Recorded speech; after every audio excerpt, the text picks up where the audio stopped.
আউযুবিল্লাহি মিনাশ শাইতানির রাজীম বিসমিল্লাহির রহমানির রহিম। দেশ এবং দেশের বাইরে থেকে আমাদের আজকের এই আলোচনা যারা শুনছেন সকলকে আমার আন্তরিক সালাম। আসসালামু আলাইকুম ওয়া রাহমাতুল্লাহ। দুশ্চিন্তা এবং হতাশা থেকে মুক্তির উপায়।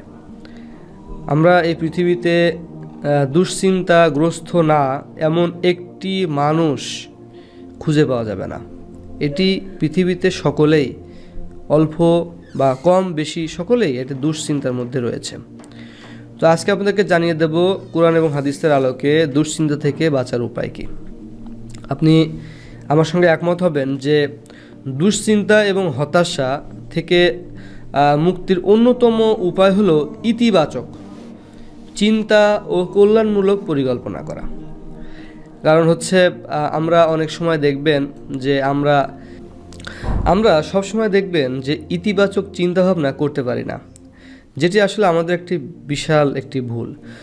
রাসূল সাল্লাল্লাহু আলাইহি ওয়াসাল্লাম বলেছেন যে আল্লাহ তাআলা ঘোষণা করেন, বান্দা আমার প্রতি যেরূপ ধারণা রাখে আমি বান্দার প্রতি সেইরূপ আচরণ করি। সুবহানাল্লাহ। এটি বুখারী শরীফের ৬৯০১ নম্বর হাদিসে বর্ণনা করা হয়েছে। আপনি যেই ধরনের চিন্তাভাবনা আল্লাহ পাকের দিকে আপনি রাখবেন, আপনার সঙ্গেও সেই ধরনের আচরণ করা হবে। এটি একটি বিশাল ব্যাপার। অর্থাৎ সবসময় চেষ্টা করবেন যে আল্লাহ পাকের উপর আপনার পজিটিভ সবসময় চিন্তাভাবনা করা এবং সবসময় আল্লাহ পাকের শুকরিয়া করা। তাহলে আপনার সব কিছু বেড়ে যাবে এবং আপনি দুশ্চিন্তা মুক্ত থাকতে পারবেন।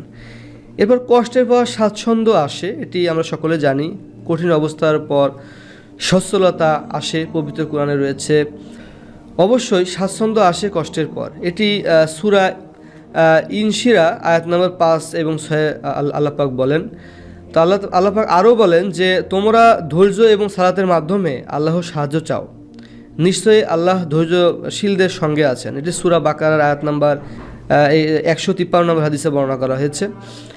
এরপর তাওয়াক্কুল তথা কর্মের জন্য আল্লাহর উপর ভরসা করলে হতাশা এবং দুশ্চিন্তা আসতে পারে না। যে কোনো ব্যাপারে আল্লাহ পাকের উপর যদি আপনি ভরসা করেন, তাওয়াক্কুল করেন, তাহলে আল্লাহ পাক আপনার কখনো হতাশা দিবেন না। আল্লাহ পাক বলেন, ভরসাকারী এবং বিশ্বাসীগণ তার উপর নির্ভর করে। এটি সূরা জুমারে আল্লাহ পাক ৩৯ নম্বর আয়াতে বলেছেন এবং আয়াত নম্বর ৩৮-এ বর্ণনা করেছেন। তাওয়াক্কুলের সঙ্গে তাকদীরের সুনিবিড় সম্পর্ক রয়েছে। কোরআনুল কারীমে আল্লাহ তাআলা বলেন, কিয়ামতের জ্ঞান কেবল আল্লাহর নিকট রয়েছে, আর তিনি বৃষ্টি বর্ষণ করেন এবং তিনি জানেন যা মাতৃজঠরে রয়েছে। কেউ জানে না যে আগামীকাল সে কি অর্জন করবে এবং কেউ জানে না যে কোন স্থানে তার মৃত্যু ঘটবে। নিশ্চয় আল্লাহ পাক সর্বজ্ঞ এবং সর্ববিষয়ে অভিহিত। এটি সূরা লোকমানের আয়াত নম্বর ৩১ এবং আয়াত নম্বর ৩৪-এ বর্ণনা করা হয়েছে। কখনো কখনো মানুষ চেষ্টা এবং প্রচেষ্টা কর্ম সম্পাদনের পর তার সুফল বা ভালো ফল না পেলে হতাশ হয়ে পড়ে।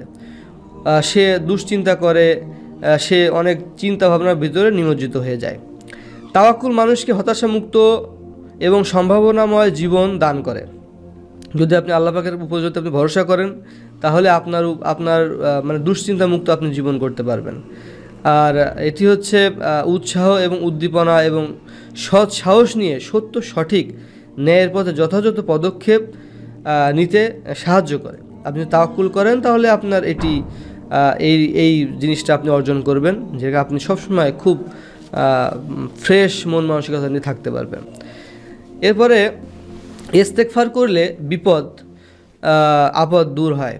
আপনি যে কোনো ইস্তেগফার আপনি পারেন না কেন সেটা আপনি করতে পারেন, যেমন আস্তাগফিরুল্লাহ বা আস্তাগফিরুল্লাহাল্লাযী লা ইলাহা ইল্লা হুয়াল হাইয়ুল কাইয়ুম। যে ইস্তেগফার আপনি পারেন না কেন আপনি বেশি বেশি করলে আপনার বিপদ আপদ দূর হবে, দুশ্চিন্তা দূর হবে।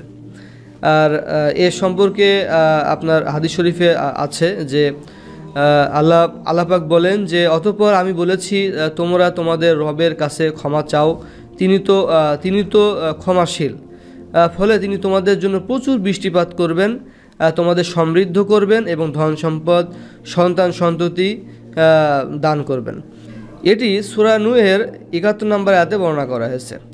এছাড়াও রাসূল সাল্লাল্লাহু আলাইহি ওয়াসাল্লাম বলেছেন, যে ব্যক্তি নিয়মিত ইস্তেগফার করবে আল্লাহ তাআলা তাকে সংকট এবং উত্তরণের পথ বের করে দেবেন। সবসময় আপনি চেষ্টা করবেন, এটি আবু দাউদের 1520 নম্বর হাদিসে বর্ণনা করা হয়েছে, সবসময় চেষ্টা করবেন ইস্তেগফার পড়ার।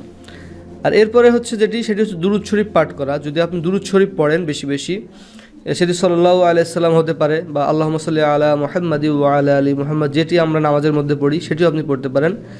এটি যদি আপনি করেন তাহলে আপনার দুশ্চিন্তা পেরেশানি দূর হয়ে যাবে ইনশাআল্লাহ।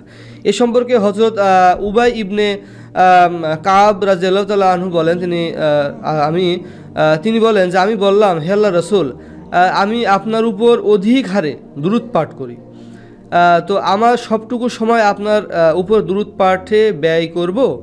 তিনি বললেন, হ্যাঁ, তাহলে তো তোমার চিন্তা মুক্তির জন্য তা যথেষ্ট হয়ে যাবে, আর তোমার গুনাহ মাফ করা হবে। এটি তিরমিজি শরীফের 2457 নম্বর হাদিসে বর্ণনা করা হয়েছে। তো এই বিষয়গুলো যদি আমি যে বিষয়গুলো বললাম, এই কয়েকটি আমল যদি আপনি সুন্দরভাবে করতে পারেন, তাহলে অবশ্যই আপনি দুশ্চিন্তা আপনার কখনো স্পর্শ করতে পারবেন না, আপনি দুশ্চিন্তা মুক্ত থাকতে পারবেন। তো প্রিয় দর্শক, আজকে ভিডিওটি সকলের জন্য খুবই গুরুত্বপূর্ণ। সকলে যদি ভিডিওটি আপনাদের অবশ্যই একটু ভালো লাগে বা কাজে লেগে থাকে, অবশ্যই আপনার ভিডিওতে একটি লাইক দিবেন এবং চ্যানেলটি সাবস্ক্রাইব করে আমাদের সঙ্গে থাকবেন এবং অন্যদের দেখার জন্য আপনি ভিডিওটি শেয়ার করতে ভুলবেন না। সকলের সুস্বাস্থ্য কামনা করে আজকে ভিডিও থেকে বিদায় নিচ্ছি। আসসালামু আলাইকুম ওয়া রাহমাতুল্লাহি ওয়া বারাকাতুহু।